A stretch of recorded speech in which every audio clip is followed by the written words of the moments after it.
दोस्तों finally NTA की तरफ से सीयूसीटी का रिजल्ट डिक्लेयर किया जा चुका है। तो आई होप कि आप लोगों ने अपने अपने मार्क्स देख लिए होंगे, अपने अपने स्कोर कार्ड देख लिए होंगे। बेसिकली इस वीडियो में मैं आपसे कुछ कॉमन क्वेरीज के बारे में बात करने वाला हूं, कुछ इंपॉर्टेंट पॉइंट्स के बारे में बात करने वाला हूं जो रिजल्ट आने के बाद ज़्यादातर लोगों को जानने की ज़रूरत है। ठीक है, तो बेसिकली ये वीडियो सभी सीयूसीटी के लिए एप्लीकेंट्स के लिए इंपॉर्टेंट होने वाली है। तो आप चाहो तो इसको बिना स्किप किए भी मेरी बात को थोड़ा ध्यान से सुन सकते हो। ठीक है, सबसे पहली बात आती है कि एनटीए ने अपनी तरफ से अब चूंकि रिजल्ट डिक्लेयर कर दिया है, तो यहाँ अब एनटीए का जो रोल है वो ख़त्म हो जाता है। ठीक है, यहाँ से अब आपके जो भी पर्टिकुलर यूनिवर्सिटीज़ हैं जो इसमें पार्टिसिपेट कर रही थी सीयूसीटी में, उनका काम शुरू होता है यहाँ से। ठीक है, सो बेसिकली सबसे पहला जो क्वेरी आती है वो ये है कि रिजल्ट डिक्लेयर होने के बाद अब आपको क्या करना है। ठीक है, तो सबसे पहले देखो मैं कहना चाहता हूँ आपसे, रिजल्ट डिक्लेयर हो चुका है। अब इसके बाद में 2 या 3 दिन के अंदर में कभी भी, इवन 2 दिन के अंदर में भी कभी भी आपका रजिस्ट्रेशन के लिए लिंक एक्टिव हो सकता है। अब देखो, इस बारे में मैं आप सभी लोगों से एक सजेशन देना चाहूँगा, एक आप लोगों को टिप देना चाहता हूँ कि चाहे जो भी यूनिवर्सिटी हो, आपको जिस भी यूनिवर्सिटी में एडमिशन लेना है, आप उसकी वेबसाइट को रेगुलरली चेक करते रहो। ठीक है, ये मैं बहुत ज़रूरी बात कह रहा हूँ आपसे।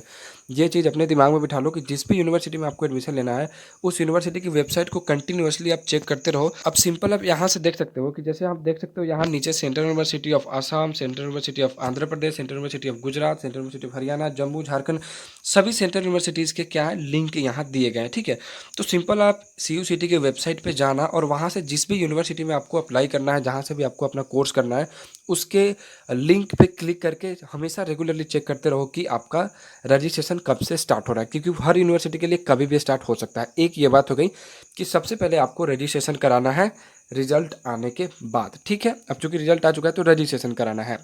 यहाँ एक और चीज़ मैं कहना चाहूँगा कि देखो लास्ट ईयर तक क्या होता था कि कुछ यूनिवर्सिटीज़ पहले मेरिट लिस्ट निकालते थे, 1 या 2 यूनिवर्सिटी ऐसी थी, और बाद में रजिस्ट्रेशन करने के लिए बोला जाता था। लेकिन उस टाइम क्या होता था कि पहले यूनिवर्सिटी सेलेक्ट करना होता था एग्ज़ाम फॉर्म भरने के टाइम ही। पर इस बार ऐसा नहीं हुआ है कुछ भी।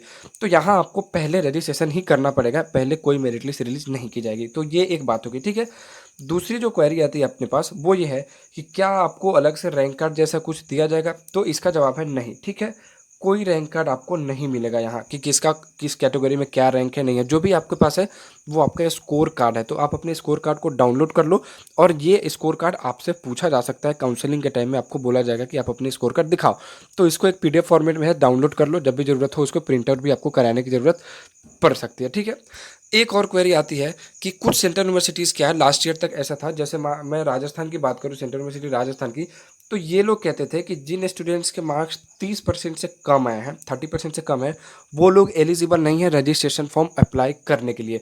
तो हो सकता है 1 या 2 ऐसे यूनिवर्सिटीज़ हैं, लास्ट ईयर के अकॉर्डिंग अगर मैं बात करूँ तो शायद इस बार ऐसा नहीं भी हो। तो हो सकता है कि कुछ यूनिवर्सिटीज़ 1-2 आपसे कहे कि हाँ इतने परसेंटेज, एटलीस्ट 30% या 40% आपके मार्क्स होने चाहिए। पर आई विश कि ऐसा कुछ भी नहीं हो। और अगर ऐसा कुछ भी किसी भी यूनिवर्सिटी में नहीं है, जैसा कि होने ही वाला है, तो आप सिंपल एक काम करना, हर यूनिवर्सिटी में अप्लाई करना। जिस भी यूनिवर्सिटी में आप अप्लाई करना चाहते हो, चाहे वो 2 यूनिवर्सिटी हो, 1 यूनिवर्सिटी हो, 3 यूनिवर्सिटी हो, जहाँ भी आपके कोर्स अवेलेबल है, जिसके लिए आपने फॉर्म भरा था उस कोड के अंडर में, सभी यूनिवर्सिटीज़ में आप आराम से अप्लाई कर सकते हो। ठीक है, सो बेसिकली यहाँ आपको किसी तरह का कोई लिमिटेशन नहीं है कि आप कितनी यूनिवर्सिटीज़ में अप्लाई कर सकते हैं। 1 2 या 2 से ज़्यादा भी यूनिवर्सिटीज़ में आप सिंपल अप्लाई कर सकते हो। ठीक है, रैंक कार्ड के बारे में मैंने आपसे कह दिया कि कोई रैंक कार्ड आपको रिलीज़ नहीं किया जाएगा। जो भी है आपके पास वो आपका सेम चीज़ है, स्कोर कार्ड। ठीक है, तो उसको प्रिंट आउट करा लेना। अब देखो कट ऑफ्स की बात करूँ तो कोई भी बात करेगा कट ऑफ्स लास्ट ईयर के अकॉर्डिंग ही। ठीक है, तो अभी आपको बस थोड़ा सा और वेट करने की ज़रूरत है, 2 या 4 दिन और वेट कर लो, उसके बाद मेरिट लिस्ट रिलीज होना शुरू हो जाएगा। तो उसके अकॉर्डिंग सभी को पता चल जाएगा कि किसके कितने कट ऑफ्स जा रहे हैं किस सब्जेक्ट के। फिलहाल मैं आपसे यही कहूँगा कि अगर आपके 10 नंबर आ रहे हैं, 15 नंबर आ रहे हैं, 20 नंबर आ रहे हैं, 5 नंबर भी आ रहा है पीजी कोर्सेज में, जितने भी मार्क्स आ रहे हैं, तो आप सिंपल रजिस्ट्रेशन कर ही देना, छोड़ना मत। ठीक है, हो सकता है कि आपका एडमिशन होने के चांसेस वहाँ भी होते हैं कुछ पीजी कोर्सेज की अगर मैं बात करूँ तो ये कुछ बात हो गई। अगर मैं डॉक्यूमेंट्स के रिगार्डिंग बात करूँ तो सिंपल देखो, डॉक्यूमेंट्स के ऊपर मैं वीडियो बना चुका हूँ कि आपके कौन कौन से डॉक्यूमेंट्स लगने हैं। ठीक है, तो अगर आप चाहो तो वो वीडियोज़ देख लेना। एक बात और मैं कहना चाहता हूँ, कई लोगों को ऐसे भी है जिनका ग्रेजुएशन का अभी तक मार्कशीट ही नहीं मिली है। तो ऐसे केस में देखो, मेरे को भी नहीं पता है कि आपका एडमिशन होगा या नहीं होगा, लेकिन हाँ, वहाँ आपको कंसीडर किया जा सकता है। आप फॉर्म ज़रूर भरना, रजिस्ट्रेशन। वहाँ आपको 15 से 20 दिन का, 1 महीने का, जितना भी उनको टाइम ठीक लगे सूटेबल, उस हिसाब से आपको वो लोग थोड़ा टाइम दे देंगे। तो आप आराम से फॉर्म भरो, उसके बाद में आपको एक टाइम दिया जाएगा। हो सकता है कि आपको किसी एफिडेविट के लिए भी पूछा जाए। तो इस तरह से आप एलिजिबल हो जाओगे एडमिशन लेने के लिए। कुछ दिन बाद आपको आपका शो करना पड़ेगा, आपको जो भी आपका मार्कशीट है उसको, ठीक है। बाकी एक और बात मैं कहना चाहूँगा दोस्तों, देखो मैं हालांकि चेक कर रहा हूँ कुछ यूनिवर्सिटीज़ की वेबसाइट, लेकिन मेरे लिए भी थोड़ा मुश्किल है एक साथ सभी यूनिवर्सिटीज़ के अपडेट्स देख पाना। तो मैं आप लोगों से यही रिक्वेस्ट करूँगा कि आप प्लीज़ अपने अपने यूनिवर्सिटी की वेबसाइट को खुद ही विजिट करो, खुद ही जो भी इंस्ट्रक्शन बोले जा रहे हैं उसको फॉलो करते रहो। और बाकी कट ऑफ्स के रिगार्डिंग ज़्यादा टेंशन लेने वाली बात नहीं, बहुत जल्द आपके सभी के डाउट्स क्लियर हो जाएंगे अपने अपने यूनिवर्सिटी की तरफ से। बाकी मैं वीडियोज़ बनाता रहूँगा, थोड़ा टाइम की दिक्कत आ रही है, वरना मैं सबके कॉमेंट के भी रिप्लाई कर देता। पर हाँ, अभी आप सिंपल अप्लाई कर दो, जितने भी नंबर आ रहे हैं आप अप्लाई कर दो, ठीक है, अगर कोई लिमिटेशन नहीं है तो। सो आज की इस वीडियो में इतना ही रहने देते हैं।